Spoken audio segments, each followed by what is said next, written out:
God. Well, I talked to Elon about this when we had our interview, and it's going to depend to some degree, Joe, on how we train the damn things. So there's this problem called the alignment problem. That's how the engineers describe it, which is how do we know that these AI systems will have human interest in mind? And you think, okay, how do we make machines that have human interests in mind? And then you think, oh, well, we have the same problem with adolescents. How do we ensure that we train our children so that they have their own interests and broad social interests in mind? And the answer always has been that you provide them with a classic religious and humanities education, because that provides an axis of stability around which all other knowledge can be organized. Now, the problem with the large language models at the moment is they're hyper-trained on modern text.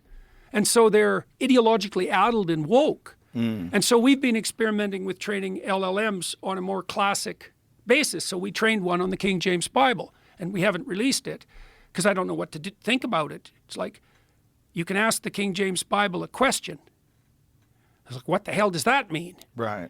Well, like, seriously, what does that mean? And before we release it, we also want to make sure that we have it.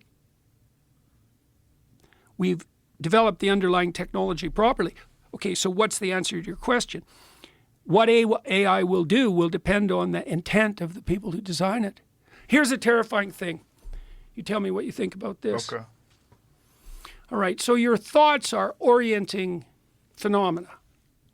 So you think so that you can lay out a pathway to a desired destination. And then you can evaluate the thought to see if that's a good strategy to get there. Okay, so there's an implication that comes along with that. A thought enters the theater of your imagination in relationship to your goal. So you can formulate that in religious language. The spirit that answers your prayers, the nature of the spirit that answers your prayers will be dependent on the nature of your prayer. Yeah, that's for sure. Right. Yeah. So imagine that you're harboring feelings of resentment and bitterness as you're plotting your economic pathway forward. And so you're trying to think about what you should do, but you have the spirit of resentment and bitterness sitting on your shoulder.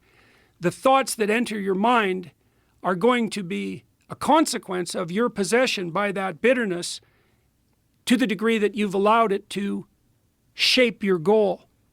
So here's a corollary of that. This is stunning. It's a stunning thing to understand.